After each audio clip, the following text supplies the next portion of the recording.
नमस्कार। उम्मीद है कि आप सभी आनंद से और मज़े से जीवन को जी रहे होंगे। कुछ लोगों के कमेंट्स थे कि मंदिर में माचिस होना चाहिए या नहीं। तो आज का जो सब्जेक्ट है वो है आपके मंदिर में माचिस नहीं रहना चाहिए क्यों, इस पर चर्चा को आगे बढ़ाएंगे।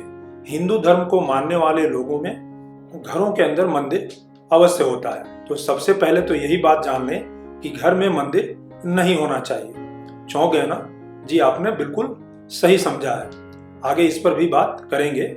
माचिस नहीं रखना चाहिए, इसको जानने से पहले मंदिर पर चर्चा कर लें। मंदिर में देवी देवताओं के विग्रह प्राण प्रतिष्ठित होते हैं, जिनकी पूजा अर्चना की विधि निर्धारित है और प्रतिदिन सुबह दोपहर शाम रात तक कुछ न कुछ उसमें विधि विधान मंदिर के अंदर चलते रहते हैं। सुबह नहलाना, स्नान कराना, वस्त्र बदलना, भोग लगाना, आरती करना, पूजा पाठ करना, फिर रात में शयन करना, फिर भोग लगाना, वस्त्र लगाना, ये सारी चीजें मंदिरों में किए जाते हैं। घर में मंदिर नहीं होते हैं, पूजा स्थल पूजा घर होते हैं, जहाँ पे कोई प्राण प्रतिष्ठा नहीं होती है और अपनी सुविधा के अनुसार आप पूजा ध्यान करते हैं या नहीं करते हैं। जबकि मंदिर में नियमानुसार और निश्चित समय पर पूजा अर्चना की जाती है।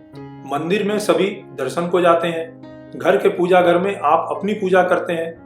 तो अब तो आप समझ गए होंगे कि घर के अंदर मंदिर नहीं होता है और न घर के अंदर मंदिर होना चाहिए।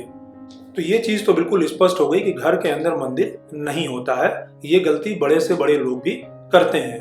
अब घर में क्या होता है, पूजा घर या पूजा स्थान। अगर आपके घर के पूजा स्थान में माचिस है तो उसे आपको तुरंत हटा देना चाहिए या सही स्थान पर रखना चाहिए।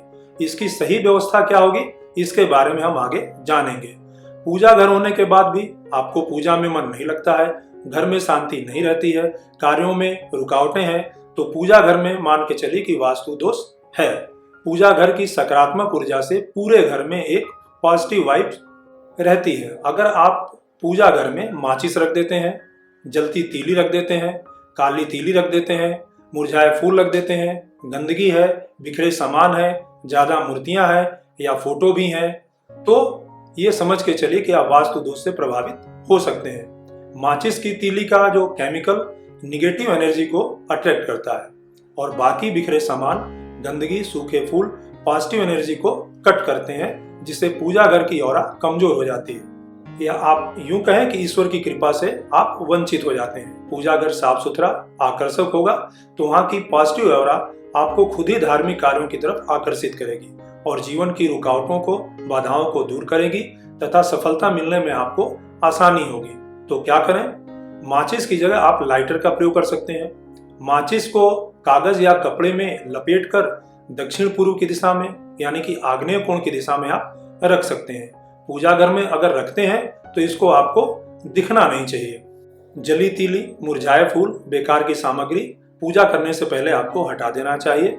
आप चाहें तो एक छोटा सा डस्टबिन भी आप वहां पे रख सकते हैं। पूजा के लिए समय थोड़ा अलग से जरूर निकालिए। जल्दी जल्दी हड़बड़ा कर पूजा नहीं करनी चाहिए, क्योंकि शब्दों के गलत उच्चारण से लाभ मिलने की जगह आप नुकसान के भागी हो सकते हैं। तो फ्रेंड्स, ये थी जानकारी। कैसी लगी जरूर बताइए। चैनल में नए हो तो चैनल को सब्सक्राइब करना और बेल आइकन को प्रेस करना बिल्कुल मत भूलिए। वीडियो पसंद आया हो तो अपने लोगों के बीच में अधिक से अधिक इसको साझा करिए, जिससे कि वो भी लाभ ले सकें। नए वीडियो में किसी नई जानकारी के साथ आपसे फिर मिलेंगे।